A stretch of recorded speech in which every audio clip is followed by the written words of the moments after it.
Frank Lloyd Wright's last residential design, the circular sun house for Norman and Amy Lykes, is an incredible testament to the development of the great architect's work, especially those incredibly challenging and singular buildings of the last decade of his life and career.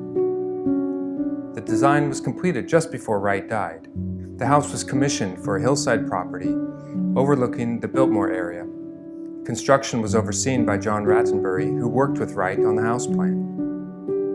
The 3-bedroom, 3-bath, 3,000 square foot house sits lightly on the rocky desert bluff and is one of many houses in the greater Phoenix area, including Wright's own house and studio, Taliesin West. Frank Lloyd Wright began traveling to the southwestern states in the late 1920s and had a special admiration for it, creating buildings for the environment that were thoughtfully conceived for the desert landscape.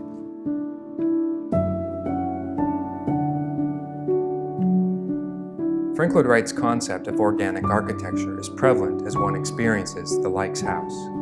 It's fully integrated into the natural surroundings, and one can imagine that the hillside would be unaffected should the house lift away.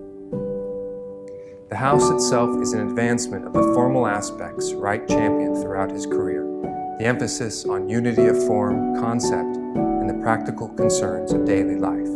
His early residences favored rooms of box forms, with those of complex angles coming later.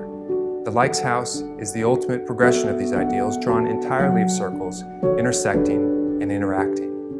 In this way, it's consistent with some of the other well-known projects completed by Wright in the 1950s, such as the spiraling Guggenheim Museum in New York or Dallas's Kalita Humphreys Theater. To bring the outside in, or perhaps the inside out, Frank Lloyd Wright's fierce, independent, and brilliance as an architect brought forth new ideas of material, form, and life. This last residential design, the house for Norman and Amy Lykes, is no exception, a superlative example of mid-century American architecture.